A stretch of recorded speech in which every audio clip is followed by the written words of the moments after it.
अगर आपने paradise season 1 का 7th एपिसोड देख लिया है तो आपको वर्सेलेस वर्ड काफी बार सुनने को मिला होगा। ये पहली बार नहीं था जब प्रेसिडेंट कार्ल ब्रैंडफुट ने इस टॉप सीक्रेट वर्सेलेस प्रोटोकॉल का जिक्र किया। ये प्रोटोकॉल शायद फ्रांस के प्लेस ऑफ वर्सेलेस के नाम पर रखा गया है क्योंकि वो जगह पॉलिटिक्स और वर्ल्ड हिस्ट्री में काफी इंपॉर्टेंट रही है। पिछले एपिसोड में कार्ल ने अपने personal security agent Xavier Colin से कहा कि वो उसे वर्सेलेस प्रोटोकॉल के बारे में डिटेल में समझाए और उसका पूरा प्रोसेस बताए।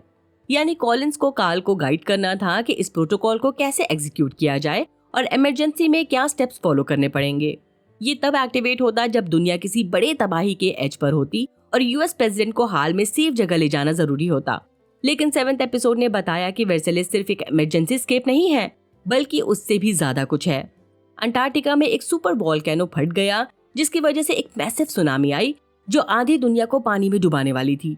कार्ल और उसके ऑफिशियल्स को पता था कि हर बचा कुचा देश मिसाइल लॉन्च करेगा ताकि जमीन और रिसोर्सेज पर कब्जा कर सके और अपने लोगों को बचा सके।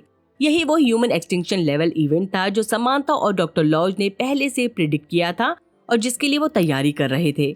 जैसे पैलेस ऑफ वर्सेलेस एक रॉयल और पॉलिटिकल पावर का सेंटर था, वैसे ही समांथा, केन और दूसरे अमीर लोगों ने कोलोराडो में एक सीक्रेट बिलियनियर बंकर कॉम्प्लेक्स बनाया, एक तरह का नोआज आर्क जो उन्हें ग्लोबल फ्लड से बचा सके और नए सिरे से शुरू करने का मौका दे।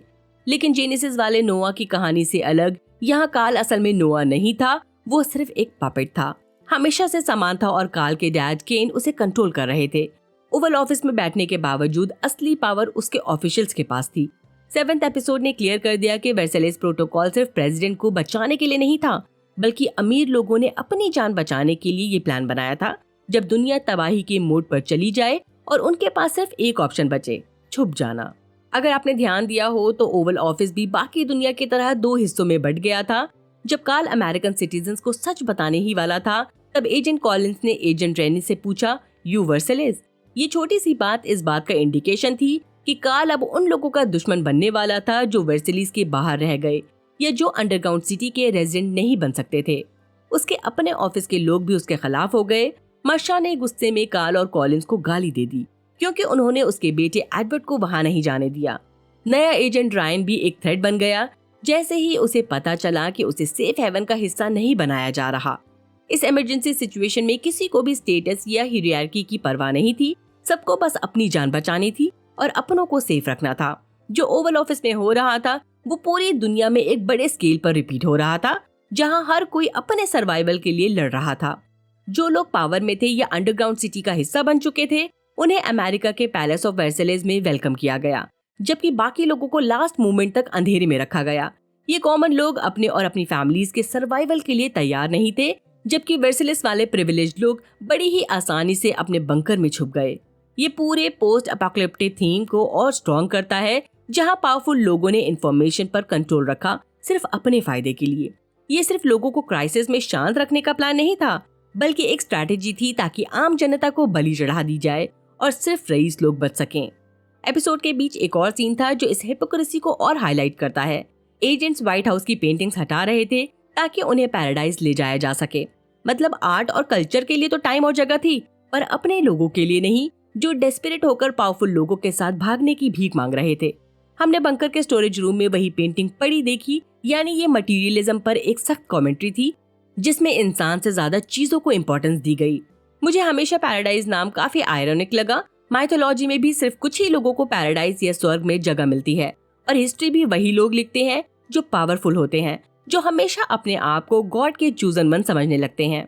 जैसे माउंट ओलंपस सिर्फ गॉड्स के लिए था, वैसे ही समांथा और उसके रईस लोगों ने पैलेस ऑफ वर्सेलेस को एक सीक्रेट रेजिडेंट की तरह देखा जो सिर्फ ट्रूली डिजर्विंग लोगों के लिए रिजर्व था। ये जगह शुरू से ही क्लास डिवीजन और डिस्क्रिमिनेशन की चीख कर गवाही दे रही थी। यहाँ के डेमोक्रेटिक सोसाइटी में हर सिटीजन का बराबर का हक था कि वो अंडरग्राउंड बंकर का हिस्सा बन सके, लेकिन न तो आम लोगों को इस तबाही के बारे में इन्फॉर्म किया गया और न ही उन्हें पावरफुल लोगों के एरोप्लेन में चढ़ने का मौका मिला। और इसी वजह से आम जनता के प्रिविलेज क्लास के लिए गुस्सा और बढ़ गया क्योंकि आखिर तक भी ये रईस लोग दूसरों को सिर्फ एक भीड़ की तरह ट्रीट कर रहे थे। अब जब हमें पता चल गया है कि प्रेसिडेंट कार्ल को किसी बाहर वाले ने मारा तो ये शौक नहीं होगा अगर उसने कार्ल को बदला लेने के लिए मारा हो, क्योंकि उसने उन्हें तबाही के बीच अकेला छोड़ दिया था। एक लीडर का हर सिटीजन के प्रति एक फर्ज होता है। ऐसे इमरजेंसी सिचुएशन में वो बस अपने बंकर में छुप नहीं सकते। ये कम से कम कार्ल यही आर्गुमेंट नई दुनिया के सर्वाइवर्स के सामने रखता अगर वो जिंदा होता। लेकिन जब दुनिया सैवेज हो चुकी है तो कार्ल का मर्डर कोई क्राइम नहीं लगता, ये एक एग्जीक्यूशन था, वो जस्टिस जो सर्वाइवर्स को कभी नहीं मिला। अब ये देखना इंटरेस्टिंग होगा कि आने वाले एपिसोड्स में इस बारे में कोई डिस्कशन होती है या नहीं, जो कि ऑनेस्टली होनी तो चाहिए। ना तो कार्ल एक सेंट था, ना ही एजेंट कॉलिंस। ये सिर्फ गलतियों से भरे हुए इंसान थे जो एक ऐसे सिचुएशन में अटक गए जहाँ किसी के पास कोई रास्ता नहीं बचा। इसी के साथ ये वीडियो यहीं खत्म होता है। मेरा वीडियो आपको कैसा लगा कमेंट सेक्शन में जरूर बताएं। अगर पसंद आया हो तो लाइक करें, चैनल को सब्सक्राइब करना ना भूलें और साथ ही बेल आइकन भी दबा दें वरना आपको नोटिफिकेशन नहीं मिलेगी। और हाँ, अगर आप फिल्मी स्टोरी बॉक्स को सपोर्ट करना चाहते हैं तो एड्स बिना स्किप किए देखें। बाय, अपना ख्याल रखिए।